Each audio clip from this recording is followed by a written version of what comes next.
नमस्कार, माझं नाव आहे अयूब निजाम पटेल. मी इथं सांगलीत राहतो.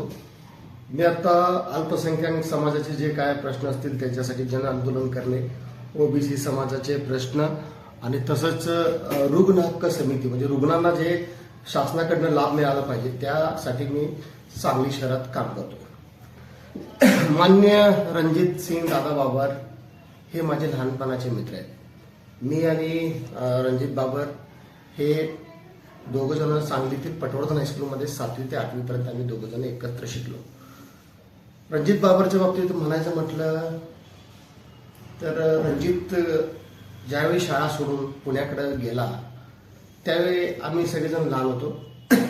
लहान असल्यामुळं आम्हाला त्याचे गांभीर्य कळालं नाही की मैत्रीत एखादा मित्र गेल्यानंतर काय होतं. परंतु माझ्या मनात ती खंत वाटत होती, कारण प्रत्येक गोष्टीत आमच्या एखादी पेन्सिल आणि खोड रबर जर कोणाकडे नसेल तर तो रणजित आम्हाला ती पेन्सिल खोड रबर म्हणा किंवा एखाद्या नोटबुक्स म्हणा ही सगळ्या गोष्टींची तो मदत करायचा. सगळ्यांच्यात मिसळून राहायचा. कुठलाही गर्व त्याचे वडील पोलीस अधिकारी होते म्हणून कधीही त्यानं असं सांगितलं नाही की माझे वडील पोलीस अधिकारी. सगळ्यांसमोर सगळ्यांच्या सोबत बसून तो सगळ्यात रमणारा असा रणजित होता. रणजित 7वी 8वी नंतर पुण्याकडे गेला.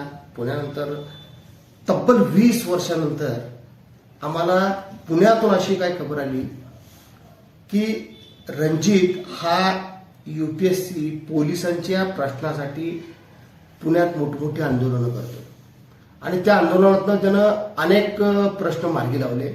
UPSC अंतर्गत जेवढे मोठे मोठे अधिकारी आता ज्या ह्याच्यात झालेत त्याचं एकमेव कारण असेल ते रणजित बाबरच्या आंदोलनामुळे झाले. दुसऱ्या गोष्ट अशी आहे की ज्यावेळी आमच्या सांगलीत 20 वर्षानंतर आम्ही त्याला भेटलो. 20 वर्षानंतर त्याची आमची मैत्री परत हे झाली की मैत्रीत म्हणजे रणजित स्वतः हुडकत मला सांगलीत आला. सांगलीत आल्यानंतर त्या जुन्या घराच्या जवळ फिरला. तो गाठ आमची झाली नाही. मग मी तिथं राहत नसल्यामुळे मला नंतर कळालं की असाच तुझा मित्र आलता रणजित. मग रणजितचा मी नंबर हुडकून काढला. रणजितला भेटलो. भेटल्यानंतर 25 वर्षानंतर भेटून सुद्धा रणजितमध्ये कुठल्याही स्वभावात फरक पडलेला नव्हता. त्यानंतर कोविडचा काळ आला. कोविडचा काळ आला असताना मी पण सामाजिक क्षेत्रात काम करत असताना कोविडच्या बाबतीत मी रणजितला फोन केला. रणजित बाबा तुझ्या पुण्यात कसं काय कोविडचं? तो रणजितने सांगितले पुण्यात कोविडचं प्रमाण खूप गंभीर आहे आणि तुमच्या सांगलीत काय आहे, तुला सांगलीत काय आहे? तर मी सांगलीतली परिस्थिती सांगितली की अनेक हॉस्पिटलमध्ये बेड्स फुल आहेत, लोकांना औषधं मिळत नाहीत, लोकांना हे मिळत नाहीत. तर मला सांगण्यास अभिमान वाटतो की रणजितने स्वतः रणजितने मला जे कोविडग्रस्त लोक होते त्यांच्यासाठी औषधं म्हणा, फळं म्हणा, काजू बदाम पर्यंत पॅकेट्स त्या लोकांना सुदृढ राहण्यासाठी, त्यांची ह्युम्युनिटी पॉवर वाढण्यासाठी अशा सगळ्या गोष्टींचा पुरवठा मला रणजित बाबरने केला. त्यानंतर महापुराच्या वेळी मी अनेक वस्त्यात असं बघितलं की काही लोकांना जेवण मिळत नव्हतं, पांघरायला अंतरायला काही साधन नव्हतं. त्यावेळी सुद्धा रणजित बाबर एकदा मला भेटले, सांगलीत आले आणि सांगलीत येताना पुण्याहून एक गाडी घेऊन आली. त्या गाडीमध्ये ब्लँकेट्स, चटाया एवढं नव्हे तर जिथं आश्रयस्थान होते म्हणजे ज्या पूरग्रस्तांना ज्या ठिकाणी ठेवलं होतं तिथं लावायचे मॉर्टिन सुद्धा म्हणजे डासांचा त्रास होणे म्हणून मॉर्टिन सुद्धा रणजित बाबरने आणून दिले. आणि मला हे सांगितलं की काही लोक ज्या ह्याच्यात आल्यात आश्रयस्थानमध्ये आले त्या लोकांना जर औषधाची गरज लागली तर अनेक अशी लोक होती की ज्यांना त्यांच्याकडे पैसे नव्हते, हायपरटेन्शन होते, परत डायबिटीजचे पेशंट होते, त्यांच्याकडे पैसे नसल्यामुळे ते औषधं आणू शकत नव्हती. असे काही पेशंट्स होते की ज्यांचं बीपीच्या गोळ्या न खाल्ल्यामुळं त्यांचं बीपी वाढलं होतं आणि औषध कुठेही उपलब्ध होत नव्हतं. सगळीकडे पाणी असल्यामुळं काही लोकांच्या ठिकाणी संपर्क पण करता येत नव्हता. अशा स्थितीत मी रणजितला या गोष्टी सांगितल्यानंतर रणजितनं मला लागणारी जी काय तात्पुरत्या स्वरूपात किंवा इमर्जन्सीमध्ये लागणारी जी औषध होती ते रणजितनं मला तात्काळ पाठवली. म्हणजे सांगलीत राहिल्यामुळे सांगलीवर पण त्याने तेवढंच प्रेम केलं जेवढं की तो पुण्यात प्रेम केला.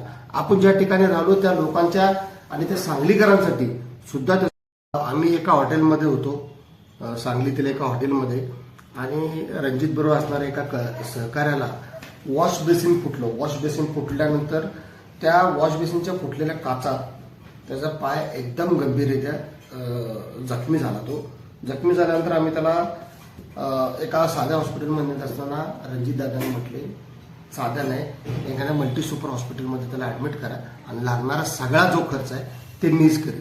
आणि कालांतरानं त्या मुलाला आम्ही त्या हॉस्पिटलमध्ये त्याला ॲडमिट केलं. ॲडमिट केल्यानंतर त्याच्यावर उपचार केले आणि दादा ज्या दिवशी त्या हॉस्पिटलमध्ये बघायला आले होते त्याच्या साईडच्या बेडवर एक लहान बाळ रडत असलेलं दिसलं. तर रणजितने मला विचारलं की अरे हे काय आहे बाळ. तर मी म्हटलं नाही, त्या बाळाला एक हृदयाला होल आहे आणि त्याची सर्जरी करायची आहे आणि त्यासाठी लागणारं एक पेसमेकर सारखं उपकरण लागणार आहे, त्यासाठी त्याला पैसे कमी पडले, त्यामुळे तिच्या आईने जरा हे डिस्टर्ब आहे असं मी सांगितल्यानंतर तात्काळ रणजितनी माझ्यासमोर 20,000 रुपयाची तात्काळ मदत रणजित बाबरने त्या बाळासाठी केली. असा रणजित बाबर आहे. रणजित बाबर सगळ्यांना मदत करणार आहे. रणजित बाबर सगळ्यांना घेऊन चालणारा रणजित आहे. आणि अशा रणजितच्या बद्दल मी एवढंच बोलेन की सर्वसामान्यांची मुलं जी कॅबिनेटमध्ये, आता महाराष्ट्र बॉडी बिल्डिंग असोसिएशनचे अध्यक्ष जर तुम्ही आता माझी बघितले तर ते सगळे कॅबिनेट मंत्री आहेत.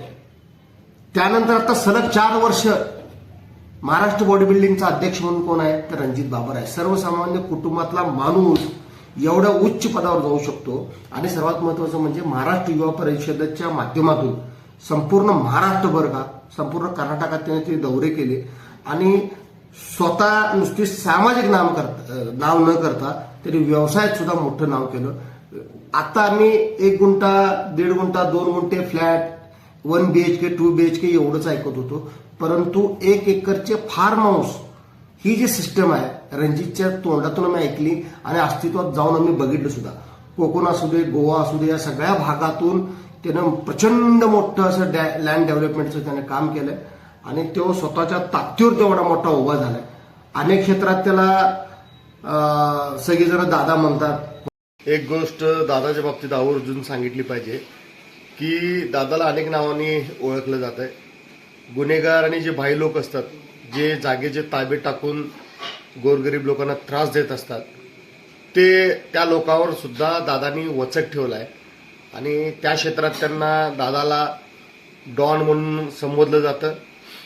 तसेच कोकण, गोवा, साऊथचे व्यापारी जे आहेत, लँड डेव्हलपर आहेत, मोठमोठे जागेचं काम करणारे लोक आहेत, त्या लोकांच्या सुद्धा दादानी असा एक आपला कामाचा ठसा उमटलाय की त्या ठिकाणी सुद्धा लोक दादाला बाबा या नावाने संबोधित करतात. तसंच व्यापारी फिल्म लाईनमध्ये असणाऱ्या त्रासाला कंटाळून असणार, म्हणजे अनेकांना त्रास होत असतो, त्या ठिकाणी सुद्धा दादांची मदत होते. आणि त्या ठिकाणी सुद्धा दादाने एक प्रखरतेनं काम त्या ठिकाणी दादाने केलंय. त्यामुळे दादाला त्या ठिकाणी फिल्म क्षेत्र आणि व्यापारी लोक त्यांना शेठ नावाने संबोधतात, बोलवतात. तर असा विविध रूपी दादाला अनेक क्षेत्रात मान्यवर लोक बोलवत असतात. आणि त्यामुळे दादाने एक अप्रतिम काम सर्व क्षेत्रात केलेलं आहे. त्यामुळे दादाच्या बद्दल लोकांच्या मनात आदर आणि खूप आत्मविश्वास वाढलेला आहे. एखाद्या कुठल्याही संकटाच्या वेळी दादाला आवर्जून रात्री 2 वाजता सुद्धा ही सर्व मंडळी फोन करत असतात. तरी दादासाठी आम्ही वाढदिवसाच्या शुभेच्छा देतो. जय हिंद, जय महाराष्ट्र.